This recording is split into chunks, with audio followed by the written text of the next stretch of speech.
But right now, I'm going to dim the lights in the studio. Just a moment. Use your imagination. Speaking of nightlife, there's a bill in Sacramento to extend alcohol service hours for nightclubs and restaurants from 2 a.m., the current state limit, until 4 a.m. As far back as the 1920s, visitors to Los Angeles have complained that L.A. rolls up its sidewalks way too early, while places like L.A. Live, Hollywood, all along the Sunset Strip might be able to serve liquor until 4 o'clock in the morning if the bill by Mark Leno, the Democratic state senator from San Francisco, makes its way through the legislature and onto Governor Jerry Brown's desk. Mark Leno joins us. Thank you, Senator, for being here. Pat, great to be with you. Thank you for your interest in this. All right, so this has been a complaint for a long time. Why did you bring this into the legislature now?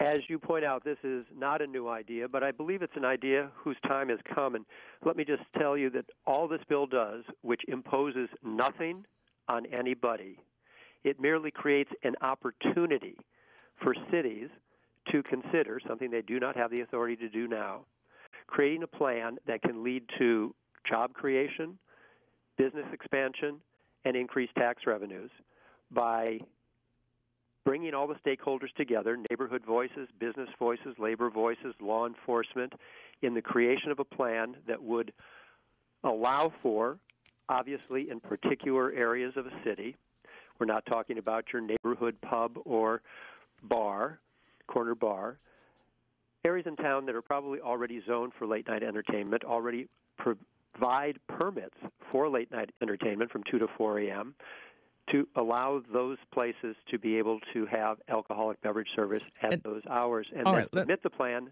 to the ABC, the Alcoholic Beverage Control Department of the state of California. Now, cities like Chicago, New York, I presume Las Vegas, how late do they stay open and serve liquor? Chicago, New York, Washington, D.C., Buffalo, New York, Las Vegas, Louisville, Atlanta, Miami Beach, New Orleans. The list is long, and of course you can barely find an international metropolitan capital that doesn't already have this kind of service. 4 a.m. 4 a.m. is what we're talking about here, yes.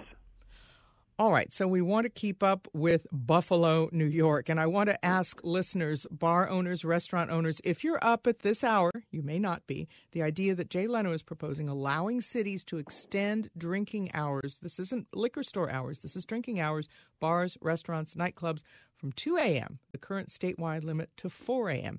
What do you think of this idea? 866-893-5722. And you night owls who may just be waking up for one reason or another, what do you think of the idea of another 2 hours left open to you for partying? 866-893-KPCC or the AirTalk page at kpcc.org. Here where the lights are low in the studio, I'm ready to hear those calls. 866-893-KPCC. Obviously, this does not sit well with everyone. Some of the arguments that Mark Leno put forward not doing very well to people who are concerned about alcohol abuse already. Bruce Lee Livingston is Executive Director and CEO of Alcohol Justice. It's a national advocacy group campaigning against the influences of the alcohol industry. Thank you so much, Mr. Livingston. Thank you. Now, what arguments can you make to Mr. Leno, given the long list of cities he says that already have this kind of 2-hour later liquor curfew, and where this sort of income is very important to cities' fiscal health? Well, first of all, hello, Senator Leno. Bruce. I would tell my kids we don't have to be like the other kids. We can be better than that. We already have a very growing and very alive restaurant and bar trade in California. There are thousands of licensees, and every year we are continuing to add new licenses, especially in the category of on-sale beer and wine restaurants. So it's a growing industry, and as far as increasing taxes, we already have a woefully inadequate tax rate on beer, wine, and spirits in California. The spirits is a little higher, but beer and wine, as you know, is very low.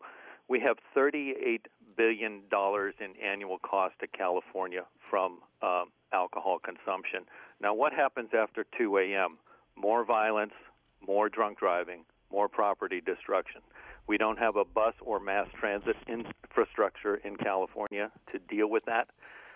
There will be more police overtime. There will be more ABC enforcement that is needed, but is not going to happen because you're talking about well-paid folks at the state. Are they going to be up there at 2, 3, or 4 in the morning checking on these bars?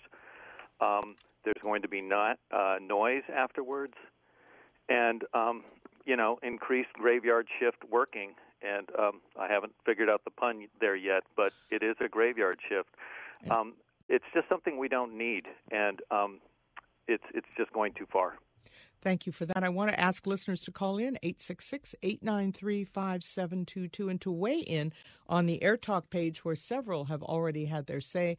One listener says, everyone I know from other cities thinks L.A. is boring for nightlife. Chicago, New York can stay open until at least 4 a.m. Eric says, I think locally this could be unsafe. The metro system recently extended hours, found the money to keep service running until the bars close. I don't think they'd extend until 4 a.m., and a lot of people would be driving unsafely. I know someone who owns a bar in East Los Angeles who says that it cuts into his business that the Metrolink stops running as early as it does, sometimes before the bars close. But the question that Eric raises is whether or not people who couldn't take public transit would then find themselves deciding to drive when they had been drinking hours longer. Mark Leno, is that not a concern of yours? These are real concerns, and I take them seriously, and that's why we have in our bill a process which will bring all stakeholders to the table in the planning of this proposition, which would have to be approved by the ABC before anything would be allowed. So, again, cities that take advantage of this opportunity, and it is an opportunity, would have to do so in a very thoughtful fashion. It's not going to clearly allow every corner bar to be open serving until 4 a.m. But again, we already have late-night districts in San Diego. We have the gas lamp district, and they already have clubs that serve their patrons until 4 a.m., but not with alcohol. And it's not just the additional alcohol. With the additional service, there will be additional food service and more meals. You can't get a good meal in most California cities past 10 or 11 o'clock at night. They just close down.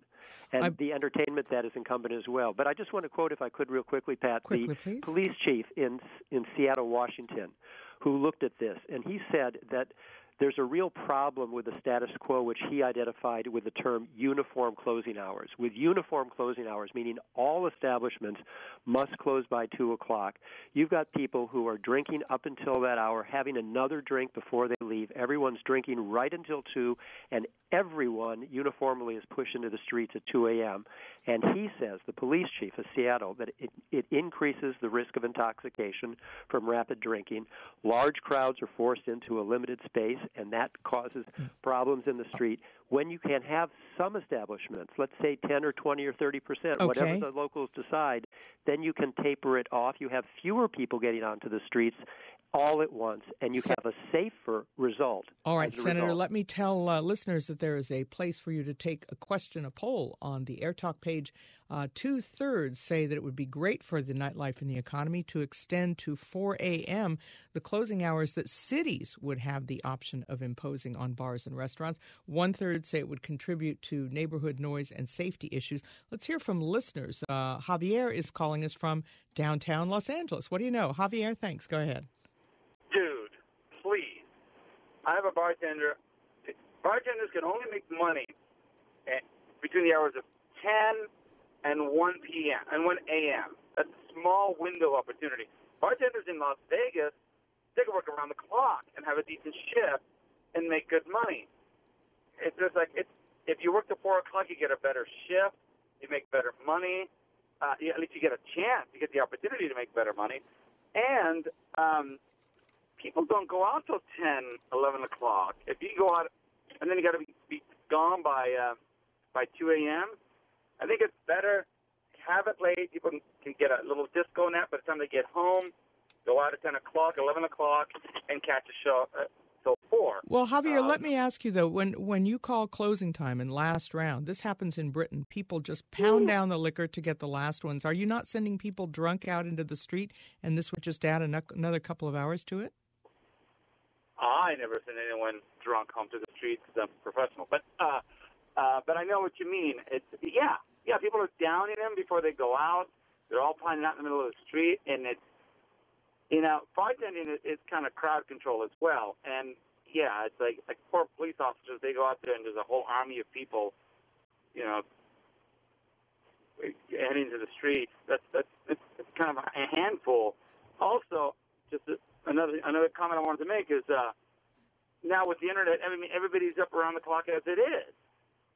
Oh, okay. Javier's argument is that in a way, day for night have traded places, and that as a bartender, he sees immense business opportunities in extending, if cities choose to, the closing hours for nightclubs, bars, and restaurants to serve liquor until 4 a.m. Thomas in Laguna Beach, what's your take on this? As someone that works in the entertainment industry and as someone that travels a lot and in my early 20s, I know that the reality is that people my age travel to destinations because of their nightlife.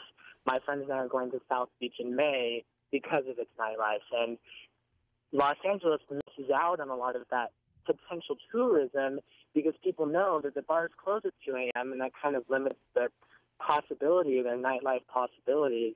And especially people coming from Europe who just culturally are used to having that ability to stay out later into the night. It really causes LA to miss out on a lot of potential tourism. And changing that for LA could really boost our economy, boost our nightlife in great ways. Thomas, thanks for that. Thomas says exactly what Senator Leno pointed out earlier, which is that LA has been lagging behind in the opportunities it offers not just to locals but to tourists as well, and seems a little, backwards when it comes to that when people come here from elsewhere in the world. Paul in Fullerton, what do you think? Yeah, I remember when I was in college, the bars would close at 2 a.m. And knowing that, we would have alcohol ready and we'd just go to a local park. And we would drink at a park or a similar setting till we got tired and was ready to go home.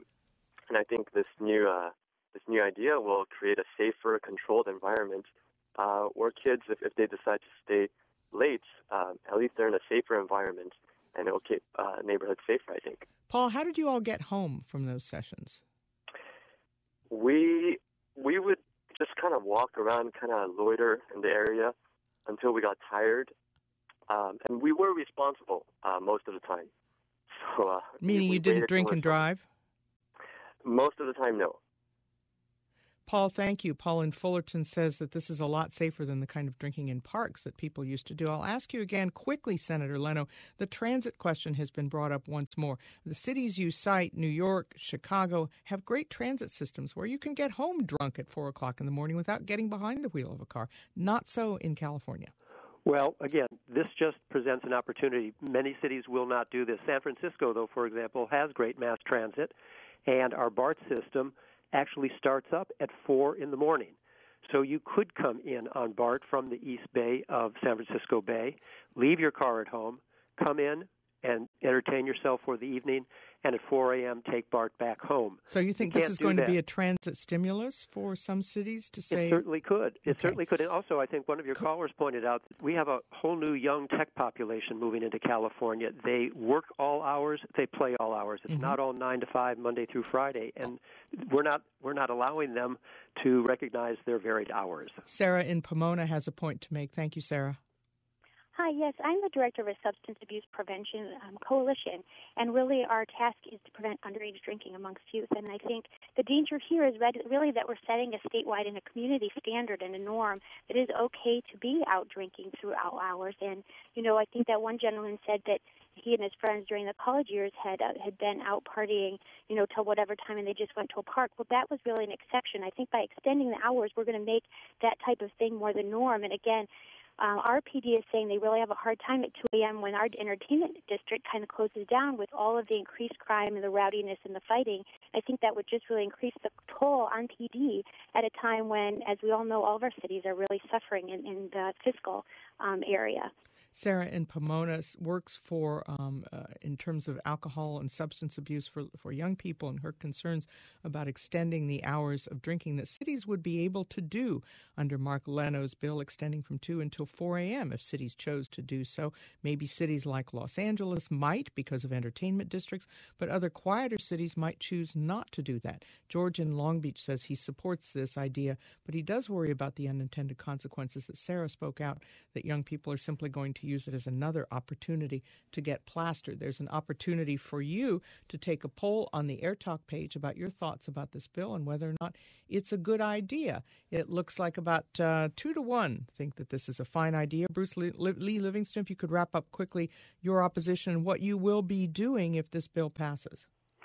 Well, obviously, if this bill passes, we would have to work in dozens, if not hundreds, of cities around the state to try to figure out whether it's a good idea or not. But right now, we have to demonstrate that public health and public safety and the cost to the state of California is not overwhelming by passing such a bill. We really need to study this. And if there's an example of the district in San Diego that has extended hours but no alcohol, maybe that's a good example that could apply to Los Angeles. But why do you need to serve the booze? Why do you have to have the big pitchers of beer and the pints of beer after 2 a.m.? Because that just increases the inebriation that has already occurred before 2 a.m. All right, we'll have to leave it at that. There's a long way from the bill hopper to the governor's desk. Mark Leno's bill would allow cities to choose to extend their alcohol serving hours from 2 until 4 a.m., which is now banned by state law. Mark Leno, thank you very much. A pleasure to have you. And Bruce Lee Livingston, the Executive Director of Alcohol Justice, thanks to you. The Air Talk page still open for business at all hours to hear what you have to say about this and any matters we discuss here.